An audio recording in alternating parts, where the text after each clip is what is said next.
이재명 대통령이 차기 국무총리 후보자로 기업인 출신의 한성숙 중소벤처기업부 장관을 지명했습니다. 한 총리 후보자가 국회 인사청문 절차를 통과하면 노무현 정부 때 한명숙 전 총리 이후 20년 만에 여성 총리가 됩니다. 안지현 기자입니다. 이재명 정부의 두 번째 국무총리 지명자는 한성숙 중소벤처기업부 장관이었습니다.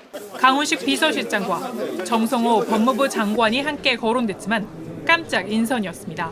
청와대는 발탁 배경으로 AI 시대의 적임자라는 점을 꼽았습니다. IT기업 대표와 중소벤처기업부 장관이라는 경험을 바탕으로 시대적 과제인 AI 대전환을 차질 없이 완수하고 국민 일부가 아닌 대한민국 모두의 성장을 이끌 적임자로 기대됩니다. 한 후보자는 지난 2017년부터 5년간 네이버 대표이사를 지냈고 지난해 7월부터 현재까지 이재명 정부의 초대 중기부 장관이었습니다. 다만 중기부 장관 후보자 지명 당시에도 다주택 소유뿐 아니라 농지법 위반, 편법 증여 의혹이 제기된 바 있습니다. 한 후보자는 지난 2월 보유한 주택 4채 가운데 3채는 처분을 추진 중이라고 밝힌 바 있습니다. 일단 한 장관의 부동산과 관련된 것은 청문 과정에서 자세한 소명이 있을 거라고 저희는 판단하고 있습니다. 야당은 총리 지명 타이밍 자체를 비판했습니다. 국민의힘은 논평을 통해 투표용지 부족 사태로 현지 총리가 전면적인 진상조사를 요구할 만큼 엄중한 상황인데 총리 교체로 국면을 전환하려는 건 민심과 완전히 동떨어진 처사라고 했습니다. 이런 가운데 이재명 대통령은 내일 취임 1주년 기자회견에서 한 총리 후보자 인선 배경이나 투표용지 부족 사태 등에 대해 더 자세한 설명을 내놓을 것으로 보입니다. JTBC 안지연입니다. 후임 총리가 발표되자마자 김민석 총리는 기다렸다는 듯이 당에 돌아가서 강력하고 유능한 민주당을 만들겠다고 밝혔습니다. 사실상 당권에 도전하겠다는 선언인데 민주당은 이르면 내일부터 본격적으로 전당대회 준비에 들어갈 걸로 보입니다. 심수미 기자입니다. 청와대가 후임 총리 인선을 발표한 직후 김민석 총리는 당에 복귀한다며 글을 올렸습니다. 제 다음 임무는 강력하고 유능한 민주당을 만드는 거라면서 당원의 바다에서 민주의 황금 시대를 열겠다고 말했습니다. 다음 당대표를 뽑는 민주당 전당대회에 출마하겠다는 의지를 드러낸 겁니다.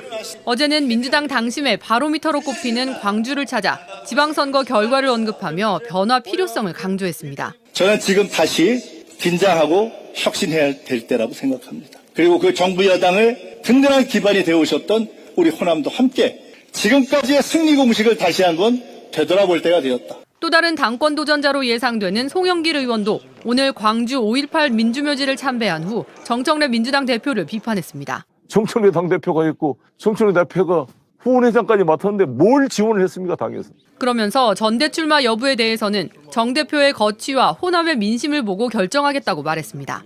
연임 도전 가능성이 높은 정청래 대표의 사퇴 시한도 다가오고 있습니다. 8월 17일과 30일, 9월 6일로 전당대회 예상 날짜를 좁힌 민주당은 이르면 내일 전당대회 준비위원회 구성 논의에 착수합니다. 당원 당규상 명시된 사퇴 시한 규정은 없지만 2024년 이재명 당시 대표의 전례를 따라 전준위가 꾸려지기 전후에 사퇴할 가능성이 있습니다. JTBC 심수희입니다. 예, 강훈실 비서실장이 저 브리핑 룸에 딱 오면서 놀라셨죠? 딱 이러더라고요. 그러니까 사실은 왜 그러냐면 오늘 오전까지만 해도 오늘 발표 날 거라는 거는 기자들 사이에서 좀 전달이 됐는데 강훈식 비서실장으로 내정됐다라는 설이 좀 줄을 이뤘는데 갑자기 딱 나타나니까 본인 발표할 거는 아니니까 그럼 누구냐? 한성숙 장관. 와. 그러니까 아니 어제까지만 해도 강훈식 내정 그리고 천준호 비서실장 그 설이 있었어요. 그래가지고 네. 방송을 그렇게 했는데 근데 오늘 오전에 네. 2시에 강훈식 비서실장이 발표한다고 공지가 됐거든요. 네. 그래서 그럼 강훈식은 아니겠구나라고 예상은 하긴 했는데 아닌가요? 예, 강훈식이 발표할 수가 없잖아요.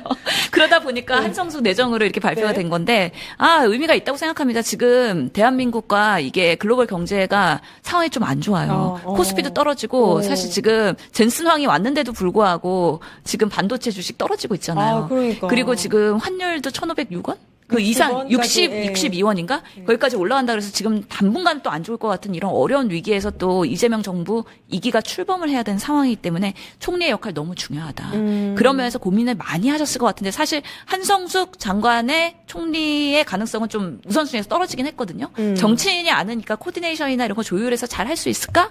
그럼에도 불구하고 IT 기업의 대표로서 네이버 대표로서 AI와 그리고 글로벌 기업의 경제를 선도해야 될 유능함으로 총리를 한다 그러면 이재명 정부에서의 그런 더 경제적인 성과를 낼 수 있다라는 그런 확신에 대통령께서 그래도 지명하지 않은 건가라는 생각을 해봅니다. 예. 대통령이 아무래도 좀 공무원 사회에서도 인센티브도 확실하게 하고 좀 더 적극적으로 일하고 효율적으로 일해라. 그러니까 마치 회사처럼 공직 사회가 돌아가길 좀 기대하시는 부분이 있잖아요. 그런데 한성숙 장관이 이제 중기부 벤처 장관이 되면서 그 업무적인 효율성이라든지 뭐 이런 걸 굉장히 빠르게 좀 축소시키고 또 적극적으로 업무에 임해왔던 거를 국무회의들 열심히 보신 분들 아마 느끼실 수 있었을 거예요. 좀 적극적으로 발언도 하고 또 굉장히 사업들도 이 단기간이지만 꽤 성과가 많이 났습니다. 그래서 아마 그런 부분들이 좀 고려가 됐을 것 같고 또 한편으로 강훈식 실장의 경우에 정말 비서실장을 대체할 만한 인물이 이렇게 특별하게 이제 그 다음 자리에 누구가 올 수 있는 사람이 더 있냐도 저는 고려가 좀 됐을 거라고 생각해요. 예를 들면은 법무부 장관 물론 정성호 장관님께서 뭐 고사했다 뭐 이런 얘기가 나오기는 하지만 그 자리에 그럼 누구를 법무부 장관으로 또 부를 것이냐 이것도 전 문제가 될 수 있다고 보고 비서실장 자리에 대통령이 신뢰할 만한 또 누구를 또 데려올 수 있느냐 이 부분도 전 문제가 됐을 것 같고 대신에 중기부 벤처 장관의 경우에 우리 사회에 굉장히 유능한 많은 또 인재들을 더 새로이 장관 자리에 모실 수 있는 또 새 기회가 되기 때문에 싱크로가 잘 맞지 않았나 여러 가지로 니즈가 맞지 않았나 싶습니다. 예. 저희 CG에 76년생으로 나왔는데 한성숙 장관은 67년생이에요. 1967년생 경기 출생이군요. 네이버 대표이사까지 역임을 했고 중소벤처기업부 장관을 역임을 하면서 지금 비서실장의 설명으로는 AI 산업 발전을 위해서 아마 큰 역할을 할 것으로 기대가 된다. 사실 AI 발전에 대해서는 우리 대통령이 굉장한 의지를 갖고 있는데 거기에 또 방점을 갖고 있는 그런 인선이 아닌가라는 생각이 들고 지금 이제 2006년에 한명숙 전 총리가 총리를 했었고 여성 총리였잖아요. 그리고 나서 20년 만에 여성 총리래요. 또 이재명 대통령은 사실 초대 내각 할 때 장관급 해서 30%는 여성으로 구성하겠다 이렇게 얘기를 했는데 이렇게 20년 만에 여성 총리 나온 것도 그런 의미에서는 좀 의미가 깊은 것 같아요. 그래서 사실은 강훈식 비서실장 Q&A 할 때 기자들이 물어봤잖아요. 물어봤어요. 예, 성별 고려한 것입니까? 그랬더니 요즘 시대에 그런 멋있었어요. 거 고려하는 거 아니고 능력으로 임명한 겁니다. 네, 그게 더 멋있었어요, 멋있죠. 예, 여성이어서 배려했습니다. 2026년에 맞는 질문은 아닌 것 같습니다. 이렇게 얘기를 하더라고요. 그래서 지금 지방선거 이후에 광역 지자체장이 처음으로 여성이 나왔잖아요. 추미애 우리 맞네. 지사가 나왔고 또 이번에 총리 지명을 여성을 함으로써 인해서 이제 여성들도 능력으로 인정받는 시대가 됐다. 그리고 누구나 능력이 있으면 그 경쟁을 할 수가 있는 기회가 부여된다라는 또 희망이 있어서 그럼에도 불구하고 20년 만에라는 거는 의미가 있다라고 저는 생각합니다. 매우 의미가 있습니다. 성평등이라는 단어가 필요 없는 사회가 진짜 성평등한 사회 아니겠어요? 그래서 이 한성숙 총리가 된 것이 여성이어서가 화제가 안 되는 그런 날이 왔으면 좋겠고 실제로 뭐 꼭 굳이 여성 남성을 나눌 것은 아니지만 국무회의에서도 여성 장관님들이 굉장히 활약을 하고 있습니다. 뭐 송미령 농수산부 장관이라던가 일을 잘하고 있어서 능력을 발휘할 수 있는 많은 기회가 주어졌으면 좋겠고 우리 한성숙 총리님이 일을 잘하고 청문회도 무난히 통과하길 기대합니다. 이 관련해서 국민의힘 또 발언이 나왔는데 기가 막히네. 국면 전환용 총리 교체다. 투표용지 규명부터 해라. 그러면은 총리가 지금 사퇴하겠다고 했는데 그 총리 안 뽑습니까? 차기 총리? 여성으로 두 번째 환영한다. 이거는 이제 우리 민주당 이야기인데 장식용이다? 무슨 발언이 이래요? 국면 전환용이려면 지금쯤 연예인 뭐 사건 하나 터져야죠. 그게 국면 전환용이죠. 어떻게 총리 지명은 옛날부터 지명이 무슨 김민석 총리 이제 사임하고 누군가 나올 거다. 그래갖고 전당대회 준비한다 이거 다 알고 있었는데 정말 비판할 거 없으니까 그런 방식으로 지금 비판하는 거거든요. 장식용이다 이건 좀 제가 긁히는데요. 장식용? 근데 사실은 이 한성숙 장관이 모두에 창업해갖고 완전히 너무 예, 잘했어요. 완전히 핫했잖아요. 예. 그래갖고 그 홍보 영상이며 이게 상당히 조회수 높았고 그랬기 예. 때문에 스타트업들을 위한 중소벤처기업부 장관으로서 칭찬도 많이 받았거든요. 그리고 이분이 서사가 나름 그래도 예전에 숙대 영어 영문과 나와서 평범한 그냥 인터넷계 기자로 시작을 했어요. 그러니까. 예, 그러다가 네이버에 그냥 평사원으로 입사했어요. 그러니까. 그러다가 인정을 받아갖고 하나씩 올라가다가 대표까지 된 거예요. 그리고서는 지금 장관까지 온 거기 때문에 뭔가 이게 장신용이냐? 그러려면 갑자기 낙하산 인사가 들어오거나 뭔가 그렇게 지인으로 예. 있었고 인맥 추천이 돼야 되는데 그런 서사가 아니잖아요. 네. 그런 면에서의 의미가 있는 것이고 다만 장관 그 청문회 할 때도 그 집이 3개나 있었죠. 그래갖고 다주택 매도한다고 해가지고 해결하고, 뭐 그쵸. 한 집은 또 부모님 살게 하시고 예, 막 예. 그러면서 여러 가지 이유 있었는데 예. 그럼에도 불구하고 매도하겠다라는 거 했고 큰 아무래도 꿈은 아닌 것 같아요. 예, 예. IT 기업의 대표까지 하니까 재산이 많아요. 예. 그런 건 부럽기도 그럴 수가 한데 없지. 그 재산 과정에서 투명하게 했으면 문제는 안 되는 거니까 예. 그런 것들이 이제 청문회에서 관심사가 되지 않을까. 근데 여성이라고 했다고 무조건 장신용이라 하는 거는 진짜 장신용 이거 좀 여성으로서의 비하 긁히네. 발언인데요. 이거 남자였어 봐. 네. 좀 황당한데요. 그런 멘트를 제가 누가 패미는 했죠? 아닙니다만, 아니 지금 그 영상으로 대통령의 그 표정이 나왔는데 국무회의 생중계할 때 한성숙 장관이 네, 굉장히. 대답을 하니까 너무 이렇게 대화가 다른 분야, 뭐 노동 분야 토론을 할 때도 네. 중소기업 벤처부가 관련이 있다 보니까 그럴 때도 이제 치고 들어와서 이제 제안을 주기도 하고 오. 굉장히 전방위적으로 본인 분야 말고도 토론에 적극적으로 임하는 자세가 나와서 아마 전체적으로 업무에 대한 파악을 다 하고 있지 않을까 싶습니다. 멋지다. 예, 맞아요. 진짜 일반인에서 진짜 평직원에서 대표까지 가고 지금 중기부 장관을 너무 잘 해냈기 때문에 총리로서의 역할도 굉장히 기대가 됩니다. 지금 김민석 총리 이제 1기 내각에서 만약에 내려오게 되면은 아마 전당대회에 당권에 도전할 것으로 예상이 되는데 어제 지선후의 첫 행선지로 예. 광주를 또 너무 티나게 호남이 중요합니다. 지금 상처받은 광주 같네? 민심, 갈라진 민심을 다독일 수 있는 누군가 그래요? 필요하죠. 또 의미가 있네. 지방선거 과정에서 사실은 호남이 사실은 좀 슬펐죠. 안 그래도 많이 챙기려고 했는데 불구하고 공천 과정에서의 여러 가지 뭐 돈봉투 이슈도 있었고요. 그리고 사실은 전북의 이슈도 있었고. 그쵸, 이슈 있었고. 그러면서 더 당 지도부가 총력을 다해갖고 호남을 챙기긴 했는데 예. 아무튼 전당대회 앞두고 벌써부터 다 갈라져가지고 전초전이 장난이 아니거든요. 어. 그런 상황에서 호남부터 찾는 거는 뭐 어떻게 보면은 예상되는 공식이 그래요? 예, 공식의 그냥 첫 걸음이다라고 생각이 드는 거죠. 아니, 여- 민주당에서 현장 가서, 당대표 예. 하시려면 당연히 호남부터 가는 거죠. 그래요? 네, 근데 이 현장 가서 워딩을 다시 긴장하고 혁신할 때라고 혁신이란 단어를 써서 또 이것도 의미가 있나? 좀 솔직한 대응이 아닐까 싶어요. 그러니까 이번 선거가 사실은 민주당이 이긴 부분이 많이 있지만 기초자치단체장을 두고 봤을 때는 사실 국민의힘하고 크게 차이가 안 납니다. 그러니까 전체 선거판에서 이게 과연 우리가 이겼지만 뭔가 기분 한편이 찜찜해.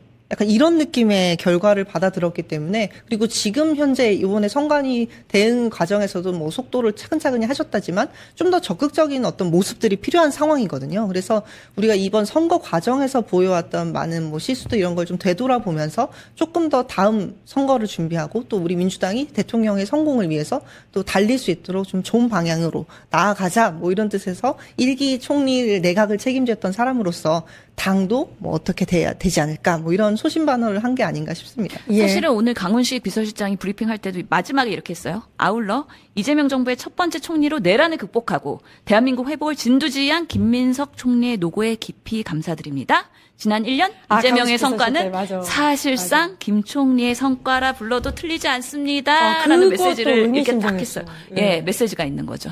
예. 고생했다. 다음 행보 응원한다. 이런 그러니까 의미로 비서- 들리기 때문에 예. 예, 힘을 실어주는 듯한 이 해석으로 비춰질 네. 수 있죠. 그러니까 그게 오늘 발표한 비서실장의 워딩은 대통령의 발언이거든요, 결국에는. 그렇죠. 근데 이제 네. 거기에서 김민석 총리가 이제 1기 내각, 1기 정부, 1기에서의, 이재명 정부의 1기에서의 모든 성과는 김민석 총리 덕이다. 예, 이재명 정부의 강한- 1년 성공은 김민석 총리의 성과이다라고 어이구야. 이렇게 굉장한 해드렸다는 시그널을 것까지 주셨네요. 전해드립니다. 예. 일각에서 이제 일각이 아닌데 이거 당권 경쟁은 지금 불붙었죠. 엄청 지금 치열하죠. 진짜 치열해요. 근데 이제 김민석 네. 총리가 본회의장에서 송영길 전 대표 손잡는 거 이제 지금 이제 국회로 돌아왔으니까 그러면서 SNS에 당을 살릴 큰 인물이 귀환했다. 이게 송영길 의원 SNS에 올린 거예요? 송영길 의원 SNS에 김민석 댓글을 총리가 하셨어요. 댓글을 달았는데 네, 댓글을 당을 살릴 큰 인물이 귀환한 것이다. 이건 지금 어떻게 해석을 해야 돼? 전당대회가 저희가 당규가 바뀌어서 24년에 바뀌었는데 결선 투표가 도입이 됐습니다. 그 얘기는 지금 당대표 선거가 사실상 3파전으로 이루어질 가능성이 있는데 3인 선거 이상이면 결선 투표가 있어요. 그렇다는 얘기는 후보들 간에 어쨌든 정청래 대표가 연임 도전을 할 것이기 때문에 만약에 지금 또 당권 주자로 새로 송영길 대표가 전 대표가 부상하고 있는 상황에서 어떻게 서로 간에 이제 결을 같이 가서 누가 연합을 할 것인가. 지금 우리 당의 분위기로 봤을 때 바로 과반을 넘겨서 결선 투표가 없이 진행되긴 쉽지 않을 것이기 때문에 그런 부분들을 아마 염두에 뒀을 것이고 배경적으로 봤을 때도 송영길 전 대표와 김민석 전 최고가 총리님이 뭐 이렇게 좀 더 가까울 수는 있죠.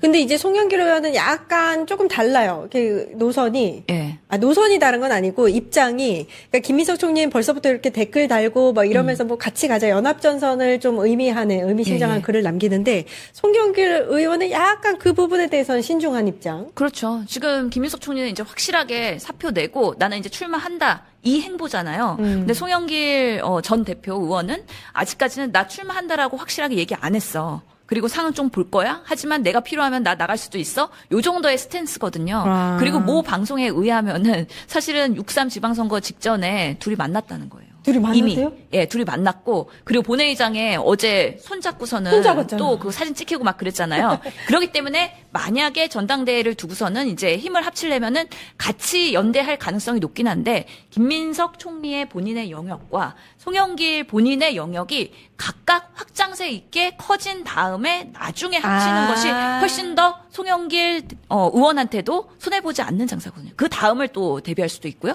그렇기 때문에 처음부터 너무 같이 간다고 싱크로를 하는 거는 재미가 없죠. 사실 우리 지지자들이 봤을 때도. 그다음에 각각의 영역을 구축한다는 의미도 있기도 하고 실제로 보면은 이 송 대표 아무튼 앞으로의 행보나 이것이 그 정청래 당대표의 저격수로서의 역할을 할 가능성이 많아요.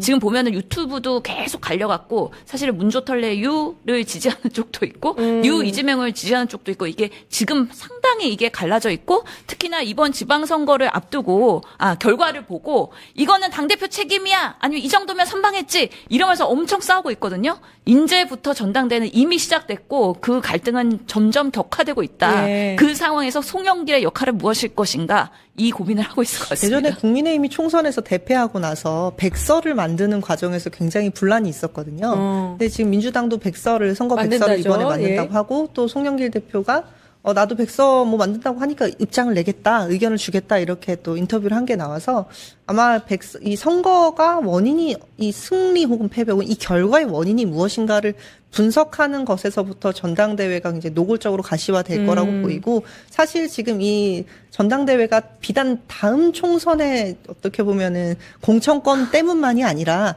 다음 대선 주자가 누구가 될 것이냐에 대한 새로운 어떤 전초전으로서 역할이 있어서 이 대권을 바라보는 여러 주자들의 생각이 좀 복잡해질 것이고요. 당대표를 한다는 것은 사실 우리가 물론 문재인 대통령, 이재명 대통령을 이어서 대표를 하는 빌드업의 과정을 계속 봐왔지만 한편으로는 굉장히 시간이 길기 때문에 리스크도 큽니다. 그래서 대표를 짊어짐으로써 대선 주자로 갈 것인지 대표를 도와주면서 대선 주자로 갈 것인지 뭐 그런 것들은 각자의 계산이 복잡하지 않을까 싶습니다. 근데 예. 사실 다음 총선 공천권을 이 새로운 그럼요. 당대표가 받기 때문에 그게 결국엔 대권 주자로 가는 그렇죠. 지름길이기 때문에 그리고 실제로 최고위원 지금 15명 출마한다는 거잖아요. 네. 왜 그러겠어요? 공천권 있는 최고위원회에 들어가야 그래도 본인이 역할을 할 수 있기 때문에 상당히 이번 전당대가 뜨거울 수밖에 없다는 얘기가 듣고 특히나 백서 발간하는 거에 대해서 국민의힘에서 조언을 하던데 백서 발간하지 말라고. 그것 때문에 또 싸움 난다고. 왜냐면은 생각해보면 지난 총선 때 그 조정은 의원이 백서 만든다 그래갖고 이 백서의 그 방향이 뭐 잘못하면은 이재명 대통령의 문제다 이렇게 튈 수도 있고 아니면 정청래 문제다 아니면 정원호의 무능이다 여러 가지 내탁 공방하면서 결국에는 백서가 백서처럼 나오지 않을 가능성이 있어서 이 또한 제대로 백서가 발간될지 원인 분석이 될지는 한번 지켜볼 일이다까지 말씀드립니다. 국민의힘은 가만히 있어요, 그냥. 그냥 가만히 있어요. 국민의힘 백서 또 발간해야 되지 않나 싶네요. 예, 정찬원 의대 여기까지 하겠습니다. 다음 뉴스 보도록 할까요? 네, 새 총리 후보의 한성숙. 차기 총리 후보로 한성숙 중기부 장관이 지명됐습니다. 네. 뭐 강훈식 실장, 정성호 장관, 물론 한성숙 장관도 물망엔 있었지만 좀 우회다는 평가가 많은 것 같아요. 그러니까 한성숙 장관 같은 경우도 이제 최근 후보군에 오르긴 했지만 뭐 유력 후보로 강훈식 비서실장이나 정성호 법무 장관 중심으로 이제 언급이 됐기 때문에 좀 의외다 반응이 많은데요. 예. 이재명 대통령 결국 이제 한성숙 중기부 장관을 택한 거는 네이버 CEO 출신으로 중기부 장관을 맡아왔는데 좀 잘해왔다. 그리고 청와대의 설명은 AI 전환 시대에 맞는 인물이다 이렇게 설명을 하고 있고요. 만약에 이제 한 후보자가 인사청문회 통과하게 되면은 2006년에 한명수 전 총리 이후에 20년 만에 여성 총리가 되는 상징성도 있습니다. 20년 동안 없었네요. 생각해 보니까. 네, 맞습니다. 예. 두 번째 여성 총리가 되는 이제 그런 기록도 세우게 되는데요. 그러니까 강훈식 비서실장이 설명하기를 평범한 직장인으로 출발을 해서 디지털 기업 수장까지 오른 입지전적인 인물이다. AI 대전환과 국민 모델 성장을 이끌 적임자다. 이렇게 설명을 했고요. 결국 이번 총리 지명을 두고는 정치인 총리보다는 경제산업 AI 방점을 찍은 이제 실무형 총리를 택했다. 이런 해석이 나오고 있습니다. 예. 모두의 성장을 이끌 이게 이제 핵심 키워드 같은데 일단 강훈식 비서실장, 정성호 장관 유력하다는 얘기가 있었지만 아무 그런 것 때문에 한성숙 장관으로 마지막에 바뀐 것 같고요. 김준일 평론가, 예. 좀 더 분석을 해주신다면 정성호 장관 같은 경우에는 민주당 쪽에서 좀 들은 얘기를 보면은 총리를 가는 거를 싫어하진 않는다. 그러니까 지금 지난주에 금요일쯤에 이제 조선일보가 예. 정성호 내정 장관 아니야 총리 내정 이렇게 보냈거든요. 뉴시스는 이제 강훈식 내정 뭐 이렇게 나왔어요. 그러니까 이게 진지하게 그 내부에서 검토됐다라고 하면 이거를 이제 완전 오보라고 보기는 좀 힘들고 예. 정성호 장관 같은 경우에는 당으로 돌아가고 싶어 한다고 해요. 그래서 지금 친명계가 있는데 친명계가 조금 뭐라고 해야 되나 좀 뿔뿔이 흩어져 있다. 그래서 친명 좌장으로서 지금 또 이제 전당대회도 있고 앞으로 이제 국정 운영에 당에서 좀 그 중심을 잡아야 된다. 그래서 당으로 돌아가고 싶어 해서 총리는 고사를 한 걸로 알려져 있어서 그래서 그렇게 알려져 있는 거죠. 예, 그렇게 알려져 있어요. 김준일 평론가 예, 취재를 해보니 예, 그런 상황이라서 이번에 이제 후속 그 개각으로 법무부 장관도 교체될 가능성도 있다. 지금 뭐 그거는 이제 봐야 될 것 같아요. 좀 더 하다가 뭐 당으로 돌아올 수도 있고 뭐 그런 상황이고 강훈식 비서실장도 이제 굉장히 검토가 많이 됐는데, 그러니까 이게 좀 고민인 게 비서실장을 그럼 누구로 할 것이냐에 대해서 조금 고민이 깊어졌다라는 거예요. 예. 이게 그러니까 총리도 굉장히 중요하죠. 사실 그 국가 의전 서열이나 뭐 이런 권한으로 봤을 땐 그런데 대통령하고 또 합을 맞출 강훈식 비서실장이 그러니까 비서실장이 이제 마땅치 않다. 뭐 이런 고민들이 좀 있었다고 해요. 사실 정책 참모 역할까지 다 해야 되기 때문에 그냥 단순히 보좌하는 것과는 또 달라요. 그리고 지금 강훈식 비서실장이 역대 비서실장은 좀 달라요. 그러니까 왜냐하면 외교를 또 지금 굉장히 많이 하고 있잖아요. 특사로. 예, 특사로 아랍에미리트에서 직접 날아가가지고 뭐 석유 가져온다든지 뭐 캐나다 가서 뭐 이렇게 무기 판매한다든지 뭐 이런 식으로 이게 사실상 중요한 대통령의 특사 아니면은 그런 걸로 외교를 많이 하고 있는 상황이라서 지금 당장 또 바꾸기엔 애매하다. 뭐 이런 것들이 게다가 이제 앞에 조태인 기자가 얘기했듯이 한성숙 이제 총리가 결국은 이제 앞으로 AI 뭐 반도체 이런 제2의 이제 미래 먹거리를 만드는데 최적임자다. 뭐 이렇게 된 것 같아요. 그래서 청문회가 열린 지가 그렇게 오래되진 않아서 특별히 걸릴 건 있냐 그런 얘기도 나오지만 일단 다주택 4개가 있었는데 3개는 지금 뭐 매물로 내놓고 지금 1개는 팔렸다고 그러더라고요. 예, 1개 팔리고 2개는 아직 이제 매물로 나온 상황이고, 근데 이게 장관 터는 것과 총리 터는 거는 차원이 달라요, 사실. 예. 또 턴다고까지 하긴. 그러니까 야당에서 터는 거 검증. 언론에 좋은 단어가 있습니다. 죄송합니다, 제가. 어쨌든 그래서 한번 해봐야 된다. 이거는 또 뭐가 나올지 모른다. 예. 네, 저도 실제로 청문회 관련해서 들은 얘기는 이제 청문회가 국무총리 이틀 동안 이뤄지잖아요. 그래서 검증 강도가 다를 수밖에 없고 직전에는 중기부 관련 사안만 얘기를 하면 됐지만 총리는 국정 전반에 대한 얘기를 해야 되잖아요. 그러니까 더 꼼꼼하고 더 이제 집요하게 질문할 수 있다 이런 얘기를 하더라고요. 예. 총리 사실은 이렇게 총리가 된 건 김민석 총리가 이제 당권 도전 총리직을 물러나고 민주당 당권 도전에 나서기 때문이죠. 그 부분 짚어보죠. 네, 어제 김민석 총리가 이제 SNS에 글을 올렸는데 당에 돌아가 이재명 정부의 시대 정신을 뒷받침하겠다. 제 다음 임무는 이재명 정부의 시대 정신을 실현할 강력하고 유능한 민주당을 만드는 것이다. 이렇게 밝혔는데 사실상 이제 출마 선언은 아니지만 출마 선언을 했다. 이렇게 볼 수 있고요. 예. 앞서 지난 토요일에 광주 김대중 컨벤션 센터에서 열린 뉴 호남 포럼에 이제 김 총리가 참석을 했는데 지금 전당대회에서 가장 중요한 게 권리당원 최대 지분을 보유한 호남 표심이 이제 가장 중요하잖아요. 그래서 이 포럼 참석에 이제 더 주목을 받았는데 이 자리에서 김 총리가 이번 선거와 관련해서 이 높았던 국정 기대치가 선거 결과로 당연히 이어질 것이라 생각했던 관점에선 충분하지 못했다. 이런 얘기를 하고 또 긴장하고 혁신해야 할 때다. 이런 얘기를 했거든요. 예. 결국 이제 정청래 대표를 겨냥한 발언이다. 이런 해석이 나오고 있습니다. 김진일 평론가, 민주당 예. 당권 경쟁 구도는 어떻게 봅니까? 일단 김민석 총리하고 송영길 의원 전 대표가 출마하는 건 거의 확실시되고 김용민 의원이 법사위에 김용민 의원이 지금 출마한다는 얘기가 있어요. 예. 그래서 거기도 좀 봐야 되고 의원식 국회의장 얘기까지 나오는데 그건 당사자가 얘기한 건 아니라서 어쨌든 이게 단순 양자 대결이 아니라 최소 3파전에서 5파전, 6파전까지 지금 갈 수가 있다. 예. 또 지난해 이제 당규를 바꿨어요. 그래서 결선 투표제가 도입이 됐습니다. 그래서 이게 합종 연행이 당연히 있기는 하겠지만은 이거를 당장 단일화를 해야 되는 압박이 있거나 그러지 않아요. 그러니까 이 주자들이 다 같이 좀 뛰고 그 예. 이후에 어떻게 연대를 하는지 이것도 봐야 될 것 같은데 정청래 대표가 아직도 강력한 주자는 맞지만은 그지만은 확실히 이번에 좀 많이 좀 기스는 적절한 표현은 아니고. 아니, 그건 괜찮아요. 괜찮습니까? 예. 이건 호남의 생채기가 낫다. 이렇게 보면 될 것 같아요. 책임론. 예. 그래서 격전지에서 다 진 것에 대한 책임론을 아마 주자들이 경쟁 주자들이 강력하게 제기를 할 것 같아요, 지금. 예. 지켜봐야 될 것 같고요.